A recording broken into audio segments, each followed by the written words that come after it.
Why I converted to Islam, part 1.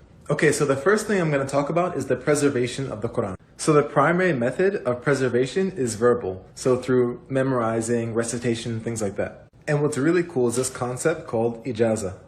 It's essentially a license to be able to teach the Quran. And as you see, you might start here, but it goes all the way back to the Prophet, peace be upon him. So that's how we know that the authenticity of the Quran being taught today is the same. The second method is written, and we actually have manuscripts that date back to the companions of the Prophet, peace be upon him. But here's why it all matters. Muslims believe that all prophets were given miracles, but the miracle of the Prophet Muhammad, peace be upon him, was actually the Quran.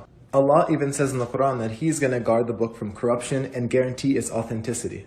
Which is powerful because it means that when Muslims read the Quran, they have no doubt that the words in it are authentic and coming from Allah subhanahu wa ta'ala.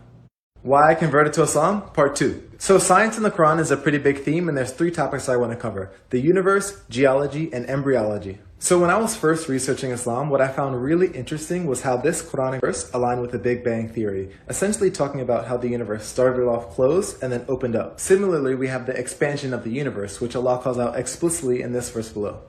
The second is geology, and Allah mentions specifically that iron came from outer space and that the planets and the sun have a particular orbit, which they didn't know 1400 years ago. And finally, we have embryology. Allah specifically calls out in Surah 23, ayahs 13 to 15, the specific steps of embryology, and I encourage you to read it because it actually mirrors exactly what we know and modern science has to tell us.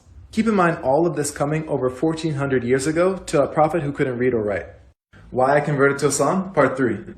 So when you look up non-Muslims' reaction to listening to the Quran for the first time, you get a pretty consistent theme and a lot of different videos.